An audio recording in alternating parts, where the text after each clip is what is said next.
how I tried to include my mother in my wedding. But my mother's carelessness and invalidation and her cruel indifference might be the reason I say, I do, without her watching. I'm getting married in September 2025. I'm 27 now, and for the last few years, I've been in a long-distance relationship with my fiancé. He lives in England, and I'm based in the US. We're lucky in some ways my job is remote, so I'm able to visit him about 3 times a year, usually staying for 6 weeks at a time. He does his best to come to me too about 4 times a year, though those visits are shorter, usually a week at a time. It's not ideal, but we make it work. Somehow, in spite of all the distance and the time apart, it's us. We've known for a long time that we wanted to get married. When he started planning to propose, he did things the traditional way, which I really appreciated. Back in March 2024, he reached out to my parents and asked for their blessing. He knew how important that was to me. It meant a lot that he cared about involving them and showing respect to my family. What I didn't expect, though, was what happened next. About a week later, my dad and I were having a casual conversation, nothing particularly deep or serious, and out of nowhere, he just casually drops into conversation that my boyfriend was planning to propose in December. He didn't make a big thing of it. It was almost like an afterthought to him. He just said it like it was information I already knew or should know. I remember sitting there, feeling a little frozen. I tried to keep my face neutral, but inside I felt gutted. One of the few real surprises in life, one of the sweetest, most joyful mysteries that I had been so excited to experience, had just been stripped away. It wasn't even intentional, but the damage was done. I dreamed of having that excited wondering, is today the day? Will it be this trip? Will it be next time I see him? Now I knew. I had a concrete month. Not just a season, but December. I would be walking into that holiday knowing what was coming. Of course, in theory, yes, I probably could have guessed that it might be around Christmas, especially with both of our families together. But guessing is different than knowing. Guessing keeps the flutter alive. Knowing just deflates it. I confronted my parents about it, trying to explain why I felt hurt. I wasn't angry exactly, but I was disappointed. I wanted them to understand why it mattered to me. My dad actually apologized. He admitted he hadn't thought about it that way and that he shouldn't have let it slip. But my mom? She doubled down. She told me flat out that I was being dramatic, that I was making it a bigger deal than it needed to be. She even said I was stupid for not assuming it was going to happen at Christmas anyway. Her words cut deep. I didn't want to fight with her, but I couldn't get past how invalidated I felt. Since then, honestly, wedding planning has just slowly lost its shine for me. More things have happened, little comments, tensions, disagreements, and it started to feel like more of a chore than a celebration. I had always imagined this process would be full of excitement and bonding, especially with my mom, but instead it's just been draining. I felt sad more often than not, and I hate that. I hate that such a beautiful time in my life is getting overshadowed by this constant undercurrent of frustration and hurt feelings. Fast forward to today. My fiancé is visiting, just for 1 week, and it's been really nice to have him here, even if it's brief. We were all sitting together on the couch in the living room. Me, him, my mom, my dad. It was casual, relaxed. We were just chatting, nothing intense or serious. And then, out of nowhere, my mom turns to me and says, "Have you picked up your veil from the bridal store yet?" Right there. Right in front of him. I blinked. My stomach dropped a little. I hadn't told him about the veil yet. It wasn't that it was some massive secret, but it was one of those little details I was excited to share with him later, in my own way, in my own time. I had imagined myself telling him about it and seeing the smile spread across his face as I described what it looked like, how I had picked it out. But now that moment was just gone. I glanced over at him, and sure enough, he smiled. His eyes lit up with that same easy affection he always gives me, and he said, "Oh, you're wearing a veil?" He meant it kindly. He didn't know this was a surprise I had wanted to tell him about in my own way. I smiled back, trying to push down the lump that was forming in my throat. "Yeah," I said softly. "I am." I could feel my mom watching me, oblivious. To her it was nothing. Just a harmless question. But to me, it was one more example of how she keeps stepping over boundaries that matter to me, even when I've tried to explain them. I'm tired. That's the truth of it. I'm tired of trying to get her to see where I'm coming from. I'm tired of feeling like I'm asking for too much when all I want is to be able to have a few small joys for myself, to have surprises, to have excitement, to have a little piece of this wedding experience that hasn't been complicated by other people's opinions and expectations. I don't know where to go from here exactly. I love my fiancé. I can't wait to marry him. But the road leading up to that day has been so much bumpier and lonelier than I ever imagined it would be. I keep hoping that once the wedding actually comes, once we're on the other side of it, things will feel lighter again. Maybe that's what I have to hold on to right now. As soon as the words left my mouth, "It's fine." I'm used to it at this point. I knew I'd hit a nerve. It wasn't planned and it wasn't polished. It just slipped out, tired and sharp, the kind of truth that bubbles up when you've been swallowing too many small hurts for too long. My mom didn't say anything in response right away. She just got up from the couch abruptly, muttered something under her breath that I couldn't quite catch, and walked down the hall.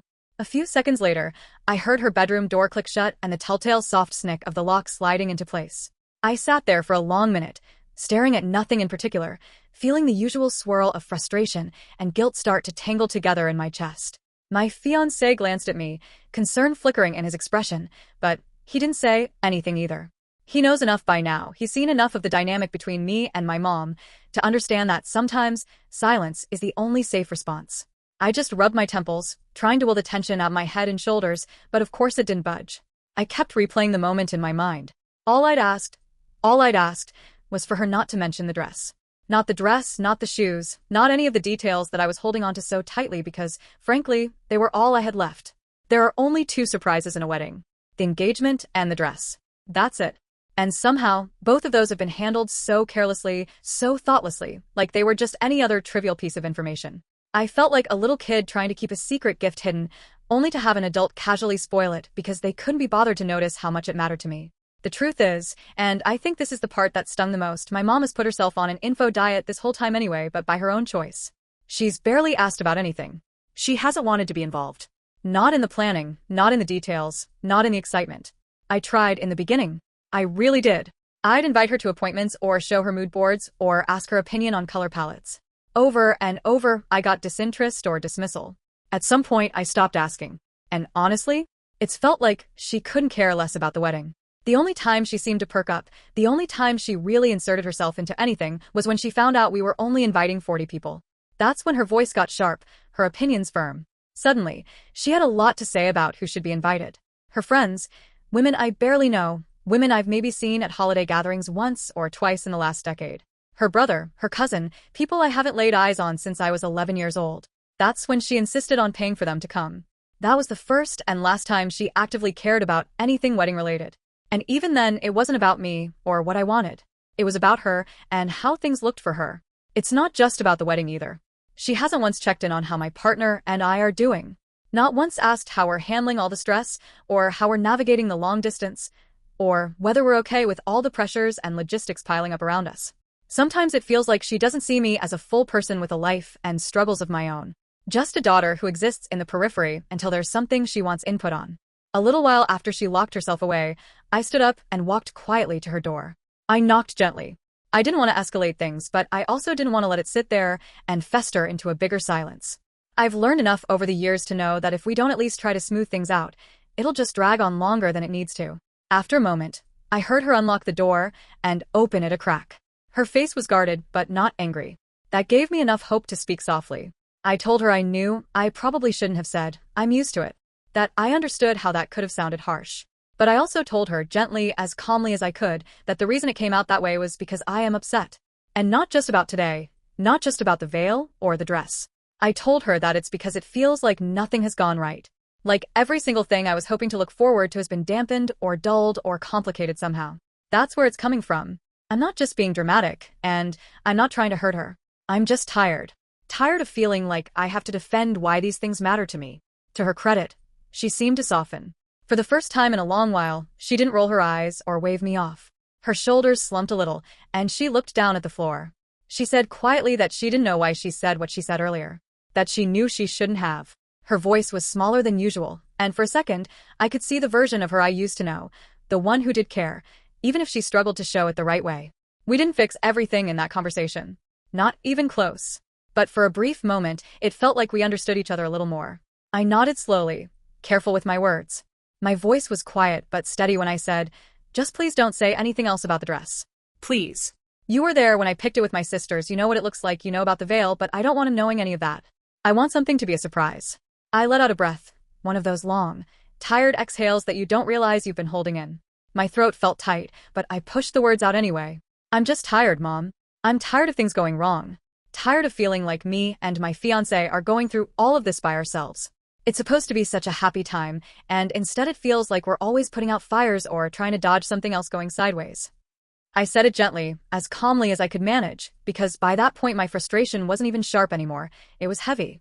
I was carrying it around like a weighted coat that I couldn't shrug off. I wasn't trying to pick a fight. I just wanted her to hear me. And then she gave me that response.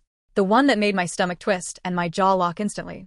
Opie, only a handful of things have happened. I feel like you're looking for things to be upset about at this point. I froze. Just for a second. My mind stalled like a car grinding to a halt. And then quietly but firmly, I snapped. I didn't raise my voice. I don't do that. Not really, not with her, but there was no softness left in me anymore. I'm not looking for things to be upset about, I said, and I could hear the raw edge creeping into my voice, no matter how hard I tried to keep it even. I didn't go looking for any of this. You're the one who brought up the veil today, not me. I didn't go digging around to be upset about that. And I definitely didn't go looking for my fiancé's dad to lie about being single, to get secretly married, and then hide it from his son for an entire year. Do you think we wanted that drama? Do you think we wanted that heartbreak on top of everything else? I could feel the words speeding up, tumbling out of me now because I'd been holding them back for months, maybe longer. If it had been just one thing, fine. I'm not unreasonable. I could have handled it, moved on, and enjoyed the rest of the process. But it's been thing after thing after thing, and every single time I try to recover and get excited again, something else happens to knock us down. I swallowed hard, blinking back the sting in my eyes. I wasn't going to cry in front of her, not again. I had done enough of that over the years.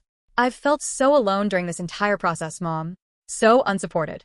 And when the one person who's supposed to be in my corner either doesn't show up or constantly invalidates how I feel, it's exhausting. It's heartbreaking. Your carelessness, your thoughtlessness, even if you didn't mean it that way, it's hurt me. Over and over again. And instead of acknowledging that, you're standing here telling me I'm looking for reasons to be upset. For a second, I thought maybe it had gotten through to her. She looked at me with something almost like recognition. Her mouth opened slightly, like she was going to say something back. But then, like flipping a switch, she shrugged. A simple, indifferent shrug, like everything I'd said had slid off her shoulders and landed at her feet, unnoticed and unwanted. And then she said it. I've done nothing, she muttered, her voice flat. I'm not going to talk to you or ask about the other problems going on because you've been upset and I don't want to deal with it. That was it. That was her answer. I felt something hollow out in my chest, not anger anymore, not even disappointment, just emptiness. Like I'd been knocking at a locked door for months and had finally realized no one was ever going to open it. I didn't say anything back right away. I just stood there, staring at her, weighing the words in my mouth and deciding none of them were worth it anymore.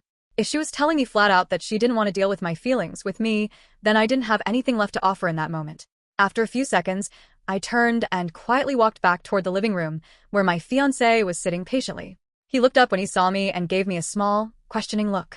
I shook my head gently. No, nothing's changed. Nothing got better. He didn't press. He just opened his arms and let me sit beside him, tucking myself against his side. We sat like that in silence for a while. His hand rubbed slow circles on my back, steady and grounding. I think he knew, without me even saying it, that I'd just crossed some kind of invisible line. That after all this time trying, pushing, explaining, hoping for better, something inside me had quietly closed. After sitting with everything, really sitting with it, and after reading so many thoughtful comments and reflections from others, I came to a quiet, steady realization. I had been bending over backwards to include someone who, by both her words and her actions, had made it pretty clear she didn't want to be included. Not only did she not want the role I kept offering her, but she probably shouldn't have had it in the first place. I'd spent months, maybe years if I'm honest, trying to pull her into moments, into milestones, into memories that I thought we should share. I had been trying to force closeness and connection with someone who kept showing me, in more ways than one, that she wasn't interested. That was a hard pill to swallow. But weirdly enough, as soon as I accepted it, it made me feel lighter. Not happy, not exactly, but freer. Today, as I write this, my partner is packing his suitcase. He leaves back to the UK in just a few hours. We've both been quiet this morning, not in a heavy way, just thoughtful. His trip, like always, felt too short. But maybe, when I visit him in May, it won't just be a normal visit. Maybe we'll elope. Maybe we'll just do it. The two of us, together, simple and ours. We've already paid for half of what we owe to the venue and the photographer. Canceling the entire thing isn't really an option anymore, at least not without losing a big chunk of money. But maybe it doesn't have to be all or nothing. Maybe we shift things, have the reception as planned but skip the formal ceremony, quietly elope and then just gather everyone to celebrate afterwards. I don't know yet. We haven't made any final decisions. But for the first time in a long while, I'm allowing myself to consider what we want, not what I'm trying to contort into pleasing other people. And to the people who gently reminded me, if you ever have kids, protect the special moments. Keep certain things to yourself. Yes. I think you're absolutely right. My mom has pretty much made sure, by her own hand, that she'll be on a long-term, probably permanent, info diet for as long as she's in my life. Because what's clear to me now is that if I don't set that boundary, she'll continue to spoil things, continue to bulldoze over gentle, meaningful moments, and then act like I'm crazy for being hurt by it. And the thing is, I get it now, it was never just about the veil. Sure, that specific detail stung because my fiancé had explicitly told me he wanted no hints, no ideas, nothing about what I'd be wearing on the day. He wanted to be surprised. Completely clueless. And I wanted that too, for him, for us. So when she casually threw it out there, right in front of him, it chipped away at that little dream we'd shared. But in the end, it was bigger than the veil. It was about the pattern. The ongoing, repeated, relentless thoughtlessness. The invalidation that's been humming underneath everything for the last 4 months. And, if I'm honest with myself, long before that too. If my mom had simply said, "I'm sorry," and left it there, truly left it there, it would have been fine. I can forgive mistakes. I can forgive slips of the tongue. We all mess up. But it was the shrug, the dismissiveness, the "you're looking to be upset" comment that cut deeper than anything else. Because what that told me is, my feelings don't matter to her. Not really. And they never did in the first place. That's what I've been mourning all along. Not the veil. Not the wedding details. But the relationship I thought I had. The one I kept hoping I could have with my mom. And that's why it hurts the way it does. But maybe it's also why I'm finally ready to let go of the fantasy. To stop trying so hard to pull her into moments she doesn't want to hold. To start protecting the sacred things, the quiet joys for me and my partner, and maybe one day, for our future family. I don't know exactly what comes next. But I do know that from here on out, I'm building this life with the person who has shown up for me every single time. No spoilers, no dismissiveness, just steady love and respect. And honestly, that feels like enough.